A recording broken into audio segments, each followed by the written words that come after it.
Thank you for staying with us. Nigeria's power sector has struggled for the longest with poor performance, and since the early 80s, boasting of steady and constant electricity in the country has only been wishful thinking, and this isn't because people who have managed the sector have been incompetent, but because so many challenges that continue to worsen over the years have plagued the sector, from corruption to issues with debt, gas supply for generation, as well as grid collapse and many other factors are only few of the problems prevalent in the sector. And recently, Nigerians have been wailing over the deteriorating state of the power sector, which has repeatedly forced them to stay in darkness with no electricity, and the cost of petrol to run generating sets are beyond their reach. This year, power generation dropped substantially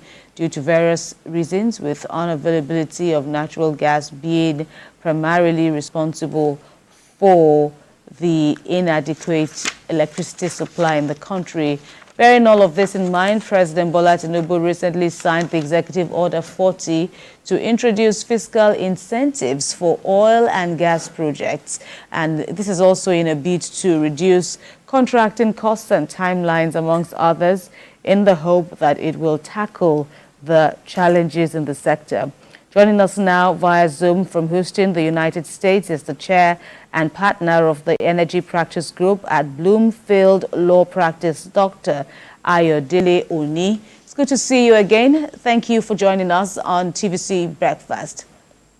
So let's... Good morning. Thank you very much for having me. Right. Let's begin with what's your assessment really about this order, Executive Order 40, issued by the president? Could this work? Okay, yeah, I mean, it should work. It should play its role. It's not the silver bullet, but it does make a lot of sense. The idea is to introduce incentives, particularly around non-associated gas greenfield projects. The idea is that you want to ensure that we're as competitive as other countries in the world who have gas in large quantity. Recall that we're a gas province with some oil.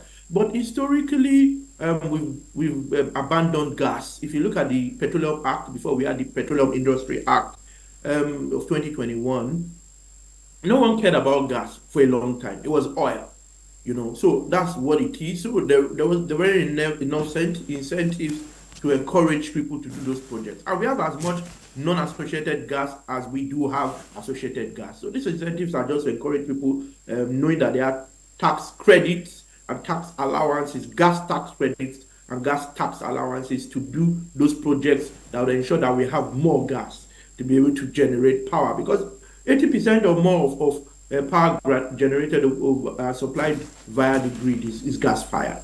We have quite a bit of hydro too, but it's mostly gas fired. Okay, seeing the fact that we are a gas nation, I'd like to take you on the fact that there's a proposed increment in the price of gas, which will affect every other thing, especially electricity. What's your take on that? Okay, it's a two-edged sword for me.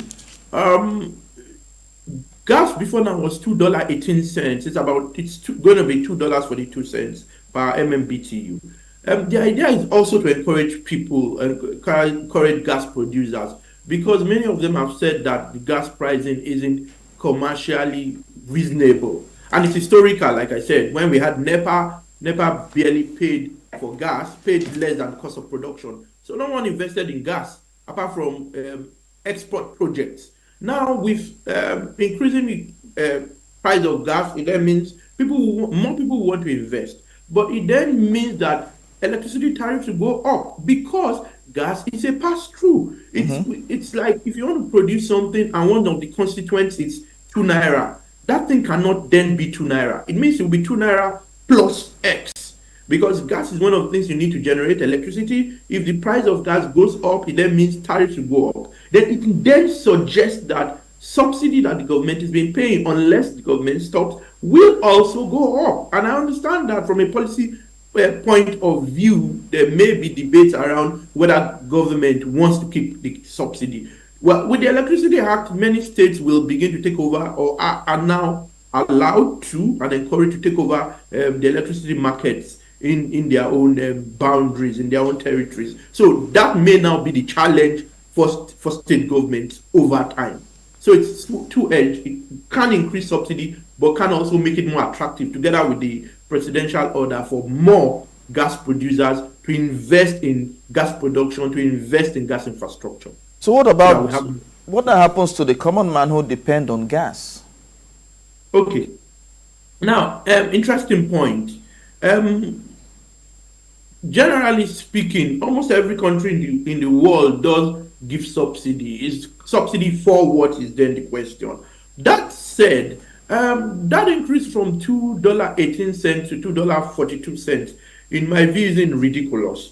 So I do not think that it means that the common man will suffer more substantially. The thing is that the gas the common man does need, I mean, what you need is power, and you already spend quadruple, triple, quadruple of what you will pay for grid electricity on self generation. So the truth is that if you want to be honest, if you're spending so much already on self generation, grid power is always the cheapest source of power. So if you have more power, it should drive down the price over time. Now, we everyone's been complaining about power supply. One of the key challenges has been gas, unavailability of gas. Historically, the generation companies before privatization owed gas producers. Imagine that I sell products or goods to you at credit, and over a period of time you stop paying me, or you pay me only a fraction. At some point, I'm going to have to stop and tell you have to pay me what you owe me, because remember that I too have operating costs, OPEX, and I have CAPEX. You understand, to be able to deliver that product. So it's better for gas prices to go up slightly and we have gas available for power generation than for us to continue to complain and for you and I to continue to use our generators, which is 3 or 4 times more expensive than grid power. So ultimately, I think it will benefit the masses, as you've stated, the common man. That's what it is. So it's better to have grid power and a bit more expensive gas than to rely on self-generation. I pass my neighbor, your own power generator. It's 3 or 4 times more expensive. If we're already spending that much, I'm sure if you go to your street, you'd see that the informal sector suffers. Someone starts a barber shop now or starts a hairstyle salon. After 3 months, they pack up. Why? They're spending all of their costs to buy fuel for self-generation. So that's it. We'd rather have grid power because there's gas supply than rely on self-generation, which is way more expensive. If people think about it that way, then maybe it won't be such a big deal.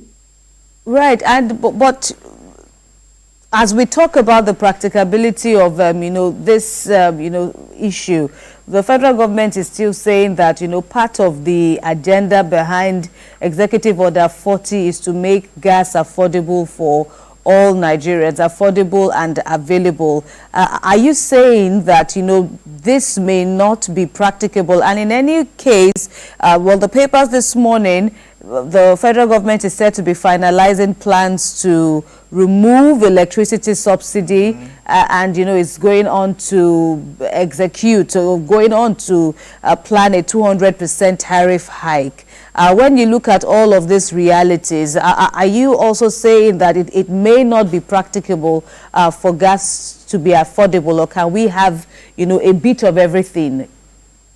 Okay, we can have a bit of everything. Now, the question of affordability is, in my view, those views are exaggerated more often than not. Now, if you say something moves from $2.18 to $2.40, $2.42, I do not think that that's more than 10%, 20%. I'm not sure what the exact number is. It doesn't necessarily translate to a 200% increase in electricity tariffs. Recall that, of course, maybe when government then does remove subsidy on electricity, the thing is that increasing gas price doesn't then make it not affordable. Increasing it slightly doesn't then make it more affordable. Other factors may conspire to make it more expensive, that's electricity now, but I do not think, for example, I don't think your cooking gas has increased since tariffs were removed a few days ago. I don't think the prices have necessarily increased in a manner that you will notice it. So you can have a bit of everything when you compare to your own self-generation. There must be indices, there must be basis for comparison. We cannot compare in isolation. We need to think through the entire process. What do you ultimately want? You want end products that over time will be affordable. Now, what I say about energy is that the first thing you need is accessibility. Have access, then you begin to talk about price. You cannot speak about price when you do not even have access in the first place. If you don't have electricity, you can't even debate tariffs because you're spending so much on self-generation. You'll be doing over $200, 200 naira per kilowatt hour, probably 300 with prices at the pump now. And that was before removal, partial or complete removal of subsidy on fuel. You'd be doing about 200, 220. Now you probably be doing closer to 400 per kilowatt hour. So the truth is that you'd have to have an objective. You must have objective criteria for comparison. You cannot compare in isolation. Do you want to generate, or do you want to have grid power that is cheaper and can't get cheaper as there are more projects? As there are more gas projects, because it's market forces of demand and supply, right? The more supply you have, the more likely prices go down. Yeah, there are situations where they're absolutes. But generally speaking, if you have more products, you'd have more competition, people will give you more incentives and prices will go down. But if you do not get to the point of having the market have maybe a glut or nearly a glut, then prices, that thing is not existent. You'd have to produce it yourself. And the cost of individuals producing is more expensive. So we need to have an objective criteria. So you can have a potpourri of everything. I do not think this necessarily then makes gas expensive. It's just not, it's just maybe now more commercially reasonable. That's the way I see it. The gas can be output. You seem to be optimistic about the power generation of Nigerians, seeing that the price of gas has increased and investors will come in, and ultimately, rather than having power, you have the power going on in the national grid and ultimately affecting the people. But many people will not be optimistic like that because word on the street believe that this is just a ploy to just increase price of gas, and like Kemi had mentioned, the subsidy on power, the minister had said it will be removed. That's why I asked the question, what is in it for the people? Because if the price of gas is on the high side, many are not optimistic that they will have constant power to power their household equipment and businesses. Okay, so the thing is, gas is not the only challenge in the sector. I'm just saying that if we need to do a few things to get it right in the sector, gas being one of them, and being one of the key factors. If we resolve that and everything else also does work, with the new Electricity Act, and states can now legislate on electricity, create their own electricity market, regardless of the presence of the grid, then you may begin to find a solution. You have decentralization, and that's how federalism works, right? States that have the capacity can go it themselves. States that do not have the capacity can now get help from the federal government. So some states may continue to use the national grid, whilst others may self-generate. Now the thing is whether you want to ultimately get to a point, and because energy has long lead times, when you have energy projects, you're not going to do an energy project or take a decision on energy today and you see the results today, because it will take you 4 years to build a project. An FPSO may take you 3 to 4 years, or a project relating to deep offshore, will take you a number of years. A power project, you do not just go to the market and get it over the counter. You'd have to build, you have to have pipelines, you have to negotiate contracts. So people will not see the results today. It's something you should see over time. But if you never do it, you never see the results. But if you do it today, you then may see the results. I'm not saying it's a silver bullet. I'm not saying it's the only problem. But I'm saying it may be part. It will be part of the solution to the power sector challenge as a whole. So we won't see the result necessarily today, and then we would rather have access, which is slightly more expensive now, and over time with competition, prices can go down when you have several options. Is the point I am making.